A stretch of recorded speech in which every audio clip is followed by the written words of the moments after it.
I'd say the most common is to start with a conversation. Nobody's going to hire a solopreneur without a conversation. I don't care if you're a consultant, an executive coach, financial planner.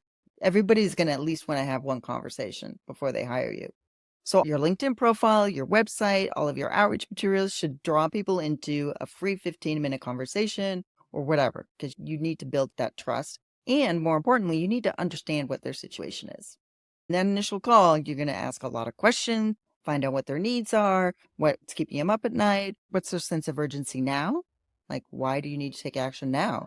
Because that'll tell you a lot about whether this is a real prospect or they're just fishing around or doing some window shopping. In consulting, that conversation is particularly important. And then you can say, given my years of experience and all these projects that I've done related to this before, here's how I would generally approach this. I love the idea of sharing samples. This is a strategy document I did for another client. This is a roadmap that I did for this client. Now, I wouldn't leave these behind, but you can show them because that helps to demystify what you're going to be providing to them. You can say, this is a communication plan I created for this merger situation. You can see it had multiple different angles and methodologies, whatever. Because when people can see samples, it makes them feel like they're going to be getting something more tangible and not just a lot of hypothetical advice. And then you can write up a proposal. And then I've done this many years with good success. It doesn't say proposal. It says statement of work draft for discussion at the top, because that's literally what becomes the contract, is the statement of work. I don't ever label things as a proposal. I say this is a draft for discussion.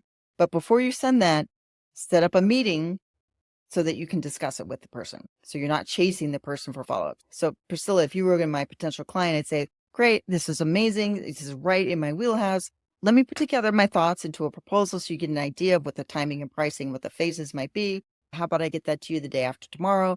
But before that, let's go ahead and set up a call for next week, even just 30 minutes, so that I can walk you through it, because I know I'm going to have questions when I do this too. Let's get that on the calendar now.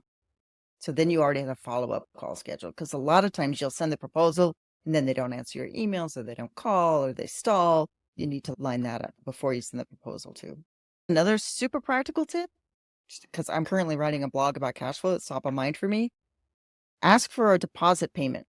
I don't care who the client is. It could be General Motors or Google or Microsoft, any big company. Submit an invoice upon the signing of the contract, even if it's for $500, $1,000, whatever, because it can take a long time with larger companies to get through their accounts payable cycle. You want to lay down some grease and go through those paces early so that when you later submit an invoice for $25,000, it sails right through and it doesn't get all caught up in their systems and everything. So ask for a deposit up front.